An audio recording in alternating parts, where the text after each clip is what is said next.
2025-26 budget సందర్భంగా అత్యంత అనుభవజ్ఞులైన నారా చంద్రబాబు నాయుడు గారి నాయకత్వంలో కూటమి ప్రభుత్వం ప్రవేశపెట్టిన ఈ బడ్జెట్ మీద చర్చించే అవకాశం రావడం అదృష్టంగా భావిస్తున్నాను.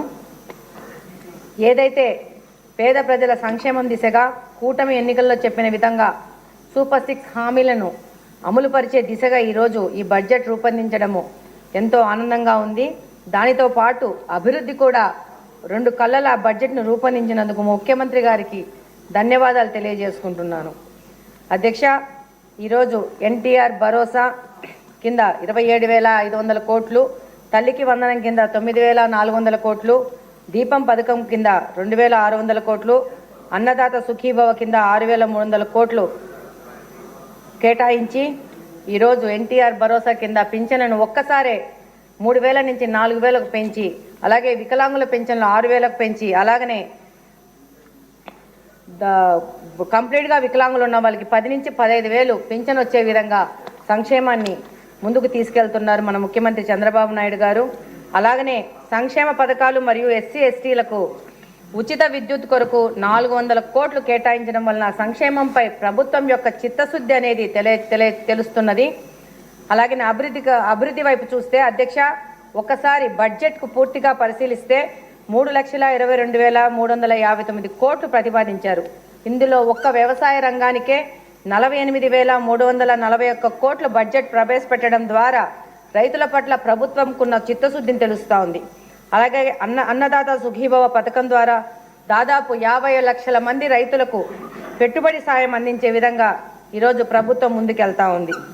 అలాగనే అధ్యక్ష, విద్యాశాఖకు 34,311 కోట్లు కేటాయించారు. అంటే దాదాపు మన బడ్జెట్లో 10.8% నిధులను కేటాయించగా ఇది ఒక విప్లవాత్మకమైన మార్పు. ఈరోజు గత ప్రభుత్వము వేలాది పాఠశాలను మూసివేసి లేదా విలీనం చేసి అందులోని టీచర్ పోస్టులను మిగులుగా చూపించి ప్రజలను మరియు డిఎస్సి అభ్యర్థులను మభ్యపెట్టింది.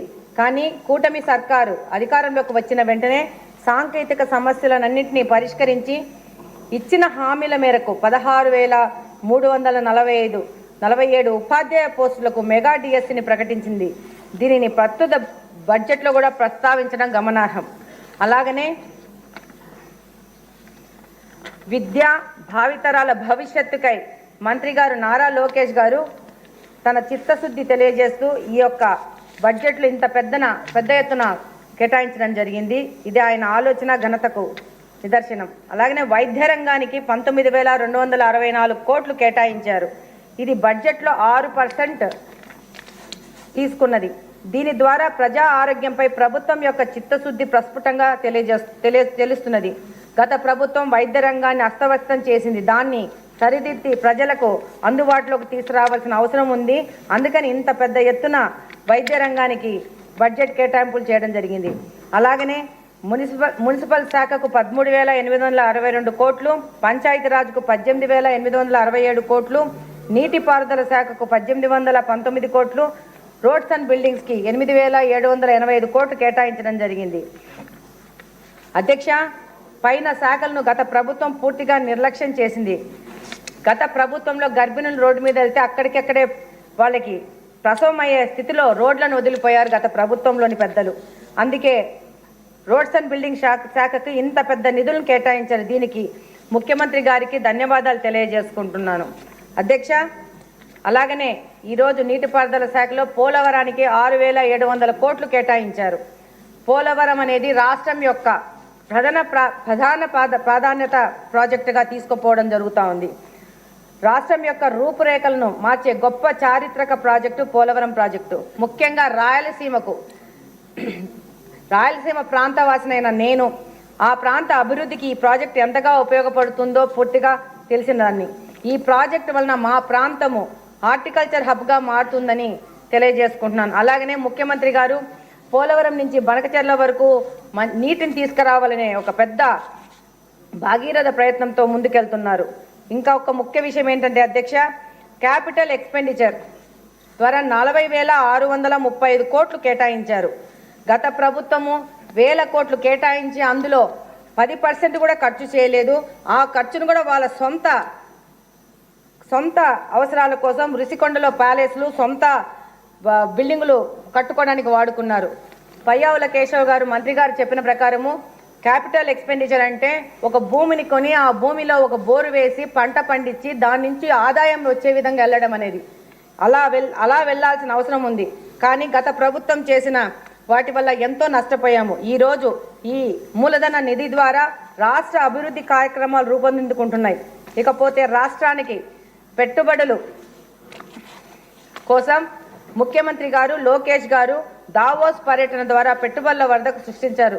ఇందువలన 4 లక్షల ఉద్యోగాల అవకాశాలు వచ్చే విధంగా పెట్టుబడిదారులైన NTPC, green energy limited, NHCC, BPCL, Reliance industries, Tata power, Greenko company, TCS లాంటి ఎన్నో కంపెనీలు రాష్ట్రానికి వచ్చి ఇక్కడ యొక్క అభివృద్ధికి ముందుకెళ్తున్నారు. దీనికి కారణం లోకేష్ గారి కారణము.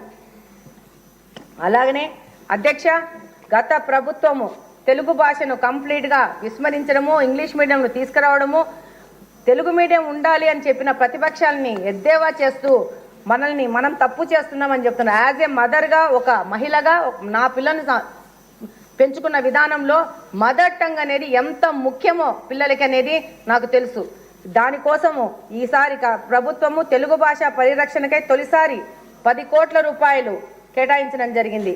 అలాగనే మాదక ద్రవ్యాల రహిత రాష్ట్రంగా ముందుకు తీసుకెళ్లడానికి నవోదయ కింద 2.0 కింద 10 కోట్లు మనకు కేటాయించడం జరిగింది. అలాగనే గత ప్రభుత్వం ఇసుక ద్వారా వ్యాపారాలు చేస్తే ఈ ప్రభుత్వము ఉచిత ఇసుక ఇచ్చి మన మన మన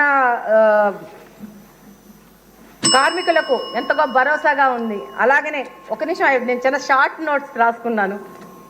గత సర్కార్ పెట్టిన 22,500 కోట్ల బకాయిలను మన కూటమి సర్కార్లు చెల్లించి గత ప్రభుత్వం నిలిపివేసిన 73 కేంద్ర ప్రాయోజిత పథకాలను పునరుద్ధరించడం జరిగింది. అలాగనే అధ్యక్ష, ఇమాం మౌజాంలకి జీతాలను పెంచిన ఘనత కూడా మన ప్రభుత్వానిదే. ఈరోజు పాఠశాలలు ఎదుర్కొంటున్న సమస్యను గుర్తించి ప్రభుత్వ పాఠశాలన్నిటికీ ఉచిత విద్యుత్ని సరఫరా చేయాలని నిర్ణయించడం హర్షణీయం. అలాగనే అధ్యక్ష, మహిళా సంక్షేమమే కుటుంబ సంక్షేమాన్ని భావించిన మన ముఖ్యమంత్రి గారు ఎన్నడూ లేని విధంగా మహిళా శిశు సంక్షేమానికి అత్యధిక ప్రాధాన్యత ఇస్తూ 4,332 కోట్లు కేటాయించడం జరిగింది. ప్రస్తుతం 45.8% ఉన్న ఫిమేల్ లేబర్ ఫోర్స్ పార్టిసిపేషన్ రేట్ను 2047 సంవత్సరం నాటికి 80%గా పెంచే విధంగా దార్శనికతతో మన ముఖ్యమంత్రి వర్యులు విజన్ 2047ని రూపొందించడం జరిగింది.